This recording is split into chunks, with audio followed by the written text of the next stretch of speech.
Este eres tú, Teniente Marco Valdés, operador del Grupo Aeromóvil de Fuerzas Especiales. Son las 3 de la mañana con 14 minutos del miércoles 4 de diciembre. Llevas puesto equipo táctico que pesa más de 20 kilogramos. Está sujeto a una cuerda de descenso rápido y debajo de tus botas hay 30 metros de aire negro antes de tocar tierra en la selva chiapaneca. El helicóptero Black Hawk vibra mientras desciende en silencio hasta lo que inteligencia militar ha denominado el Edén del Sur. Un rancho de 200 millones de pesos que oficialmente no existe, protegido por 62 sicarios armados con rifles capaces de derribar la aeronave donde vienes sentado. Tienes 90 segundos desde que tus pies toquen el suelo hasta que el combate comience. No hay margen para error. Un movimiento equivocado y no sales vivo de esta selva. Lo que vamos a explorar hoy no es una glorificación de la violencia ni una celebración de ningún bando. Es un análisis documentado de la operación táctica más grande ejecutada en el sureste del país en años recientes y de lo que las autoridades encontraron cuando finalmente lograron entrar a una propiedad que el crimen organizado consideraba impenetrable. Vamos a comenzar por lo que hacía tan especial este rancho. ¿Por qué el Cártel Jalisco Nueva Generación invirtió tanto en una propiedad ubicada a 38 kilómetros de Tapachula, en plena selva de Chiapas, lejos de sus territorios tradicionales en el occidente del país? La ubicación no era casualidad. Chiapas comparte frontera con Guatemala, y Guatemala funciona como el punto de recepción más importante para cocaína sudamericana que ingresa a México por tierra. La droga sale de Sudamérica, atraviesa Centroamérica y necesita un punto de entrada al territorio mexicano.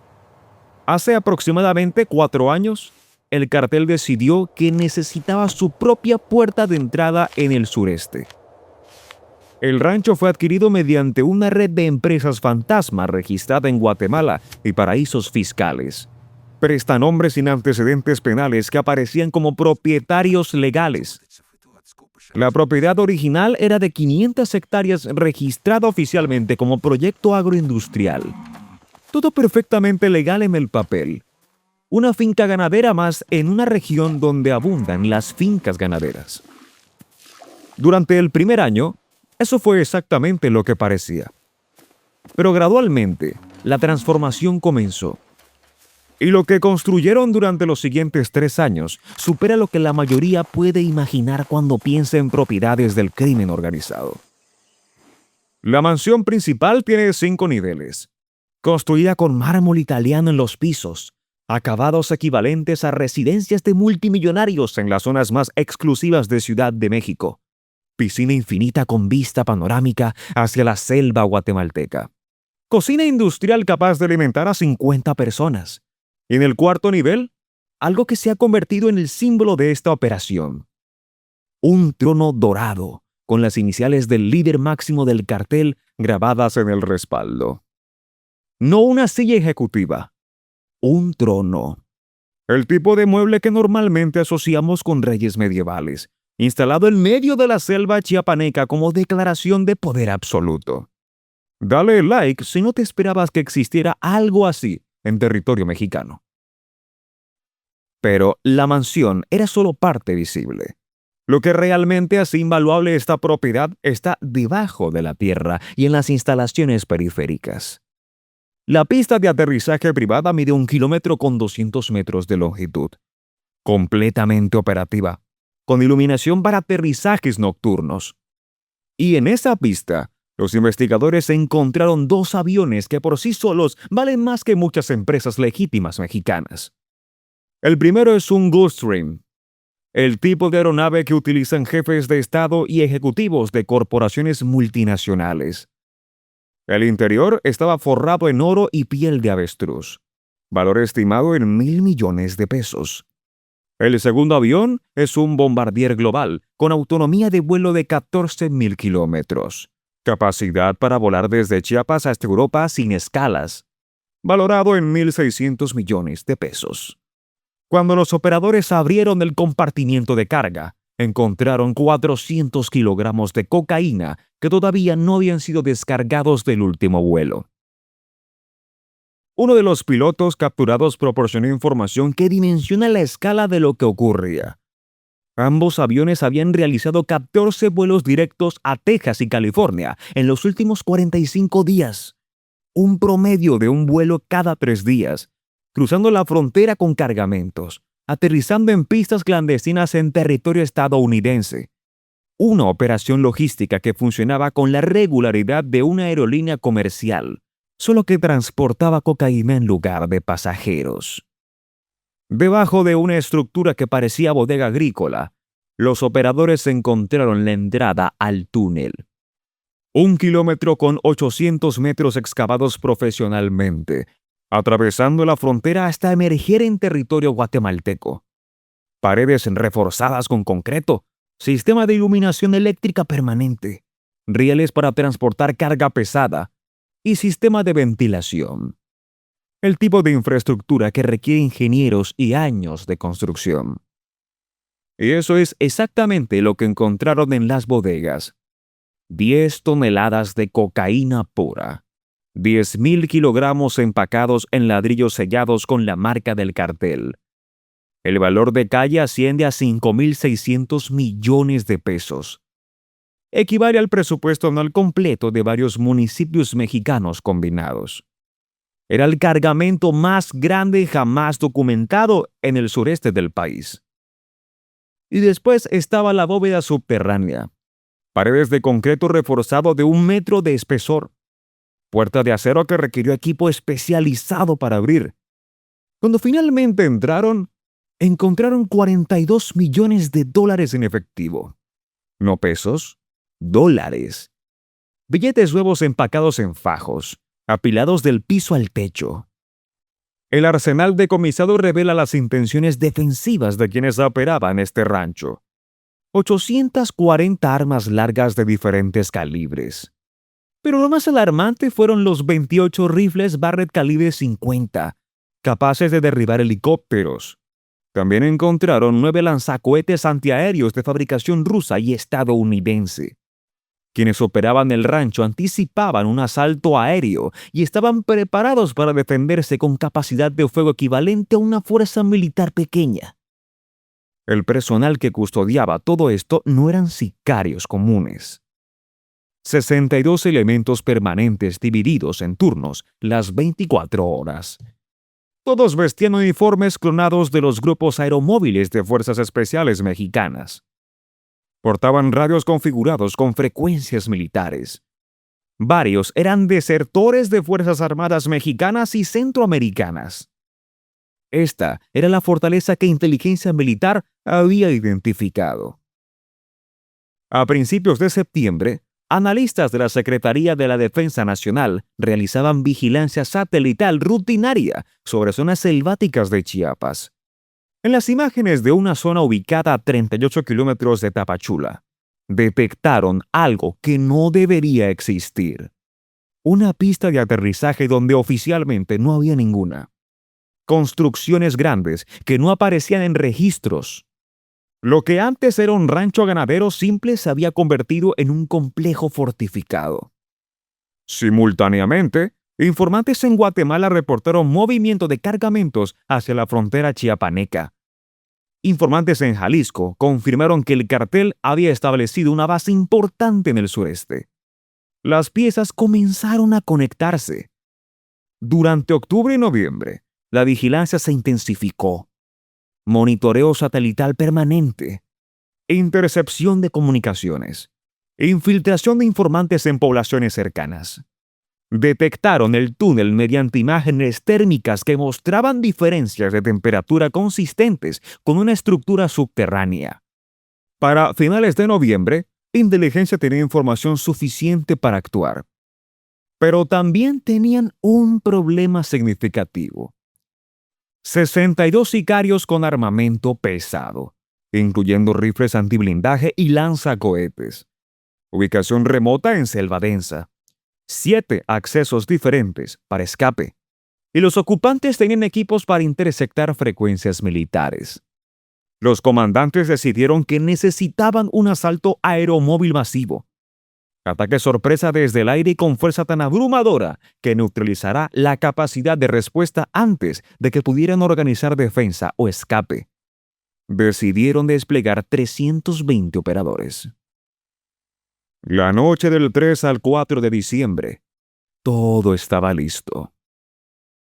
A las 2 de la mañana, 14 helicópteros despegaron de bases militares, Black House y Cougar, diseñados para inserción táctica en territorio hostil. Simultáneamente, 40 camionetas blindadas y 8 vehículos artillados partieron por rutas diferentes. Mantuvieron silencio de radio total. Los helicópteros volaron en formación rasante sobre la selva, tan bajo que los árboles casi rozaban los patines de aterrizaje. A las 3 de la mañana con 14 minutos, comenzó el descenso. Los 14 helicópteros aparecieron simultáneamente desde diferentes direcciones. En el rancho, los sicarios de guardia nocturna detectaron el sonido de rotores. Durante segundos hubo confusión. El ruido venía de todas partes. Algunos pensaron que eran aeronaves propias. Otros comprendieron inmediatamente lo que estaba ocurriendo. Los operadores comenzaron a descender por cuerdas rápidas. 320 elementos tocando tierra en menos de 90 segundos. Simultáneamente, los vehículos terrestres llegaron a los 7 accesos.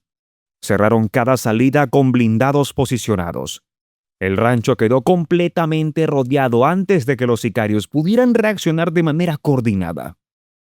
A las 3 de la mañana con 19 minutos, comenzó el enfrentamiento. Los sicarios abrieron fuego desde múltiples posiciones. Tenían armamento pesado, posiciones defensivas, entrenamiento. Pero enfrentaban una fuerza 5 veces superior con entrenamiento de élite real. No uniformados clonados. No tácticas copiadas de videos. Operadores que habían dedicado años a prepararse exactamente para este tipo de situación. Los equipos avanzaron metódicamente. Formaciones coordinadas que cubrían cada ángulo. Neutralización de posiciones defensivas una por una. Superioridad táctica aplicada con precisión quirúrgica. El enfrentamiento duró exactamente 7 minutos. Para las 3 de la mañana con 26 minutos, la resistencia organizada había cesado. 58 sicarios neutralizados. 4 capturados con vida. Los operadores no sufrieron una sola baja. 0 bajas propias contra 62 defensores armados con rifles Barrett y lanzacohetes. El primer equipo entró a la mansión principal. 5 niveles despejados habitación por habitación. En el cuarto nivel, la oficina principal. Ahí estaba el trono. Silla dorada con las iniciales del líder grabadas en el respaldo. Uno de los operadores lo volteó, sacó un aerosol negro y escribió una frase que ya circula por todo el país. El rey ya no tiene palacio. Firmó con la fecha y las siglas de la unidad. Para las 9 de la mañana con 25 minutos, el operativo había concluido. El inventario final se convirtió en tendencia nacional. 10 toneladas de cocaína pura incineradas públicamente. 2 aviones valorados en 3.000 millones de pesos bajo custodia militar. 840 armas largas, incluyendo 28 rifles Barrett y 9 lanzacohetes. 42 millones de dólares en efectivo. Túnel transfronterizo sellado permanentemente. Rancho valorado en 200 millones de pesos decomisado. Uno de los detenidos era el piloto personal del líder del cartel. Conocido como el Tigre, decidió cooperar. Confirmó los 14 vuelos a Texas y California. Proporcionó rutas específicas, contactos en Estados Unidos, métodos para evadir radares, y proporcionó información sobre otras propiedades del cartel que probablemente serán objetivo de operativos futuros. Comparte este video con alguien que necesite entender la magnitud de lo que ocurrió. Durante la conferencia de prensa, un teniente coronel pronunció la frase que se convirtió en tendencia. Declaró que se les había acabado el transporte de lujo y que ahora tendrían que caminar. El cartel, que presumía aviones valuados en cantidades equivalentes al presupuesto de hospitales completos, había perdido todo en una madrugada. La pista de aterrizaje fue destruida con explosivos controlados. 100 metros de asfalto convertidos en cráteres inutilizables. La inversión de años eliminada en minutos. El mensaje fue deliberado. No basta con decomisar. Hay que destruir la capacidad operativa. Para el cartel, la pérdida es catastrófica. Pérdida financiera directa superior a 10.000 millones de pesos. Pérdida de un corredor logístico que tomó años establecer. Pérdida del túnel transfronterizo que requirió inversión masiva. Pérdida de 62 elementos que conocían la estructura completa de la operación. Y pérdida de documentación que permitirá operativos adicionales. El trono dorado, volteado con la frase pintada en aerosol, captura algo fundamental. Durante años, quienes operaban este rancho vivieron convencidos de que estaban fuera del alcance de las autoridades. Invirtieron 200 millones de pesos porque creían que la ubicación remota, los sicarios armados, los uniformes clonados, los hacía invulnerables. E instalaron un trono porque estaban convencidos de que este era un reino que nadie podía tocar. Y en 7 minutos, 320 operadores demostraron lo contrario. La paradoja de las fortalezas del crimen organizado es que requieren ostentación para funcionar como símbolos de poder. Pero la ostentación los hace detectables. Los aviones dejaban registros que fueron rastreados. La pista era visible desde satélites. El movimiento de vehículos generaba patrones que inteligencia aprendió a reconocer. El mismo éxito creó las evidencias que permitieron su destrucción. El Edén del Sur ya no existe. 10 toneladas de cocaína fueron convertidas en cenizas. 2 aviones que cruzaban la frontera con impunidad están bajo custodia militar. Un túnel que tomó años construir fue sellado permanentemente. Un trono dorado yace volteado con una frase que resume todo lo que ocurrió. Lo que esta madrugada demostró es que cuando existe voluntad institucional, recursos adecuados e inteligencia precisa, las fortalezas que parecían intocables pueden caer en minutos. Si llegaste hasta aquí, ahora tienes una perspectiva completa sobre cómo se ejecutó el operativo más grande del año en el sureste mexicano. Este tipo de análisis no lo encuentras en los titulares superficiales. Si quieres seguir informándote sobre temas que requieren profundidad y contexto, suscríbete al canal y activa la campana para no perderte el próximo video. Nos vemos pronto.